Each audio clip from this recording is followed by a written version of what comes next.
In your memories, my stories, we're going back a little bit. Not too far back, 7 years ago, but it seems like eternity now, doesn't it? Big event in world cricket history, even Indian cricket, even bigger. We're going back to the 24th of February 2010 when that magic mark of 200 by an individual was breached. But to understand it a little bit, let's go back a little bit, back to November 2009 and that heartbreaking game against Australia. It said India 350. You didn't get 350 in those days.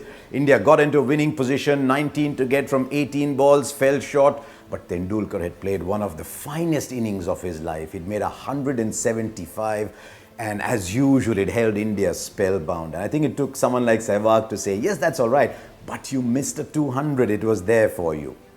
200 wasn't easy. Gary Kirsten had made 188, Coventry had made 194, and in innings India wants to forget. Saeed Anwar had made 194, but you always thought 200 was a little beyond because, I mean, we're talking of the pre-T20 era. You had to play 160, 170 balls to get to 200 out of a total of 300 balls. That wasn't very easy. So it took some getting until Tendulkar arrived in Gwalior. South Africa, very good bowling attack.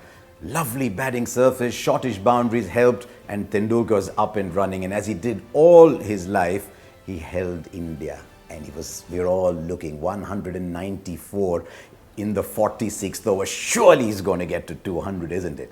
And then Dhoni arrives.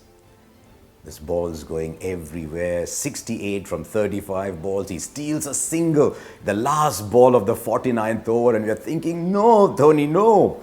Give Sachin the strike. He does it eventually. Tendulkar gets to 200 and all's well that ends well. But it was the first double 100 in the history of limited overs cricket, and it's just appropriate that probably the finest limited overs international batsman the game has seen, Sachin Tendulkar, was the one who got it.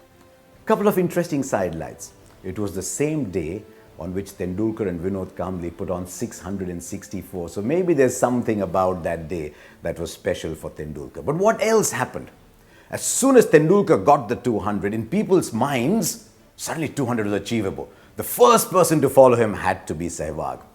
5 years after that, others have done it. Indians. Martin Guptill has done it. Chris Gayle has done it. And now all of a sudden, if someone gets 200, we say yes, but not. Wow, what happened there? That is what champions do. They just sort of change the way you look at things. But that day in February, very special. Tendulkar's 200, first man on top of Everest, is never forgotten.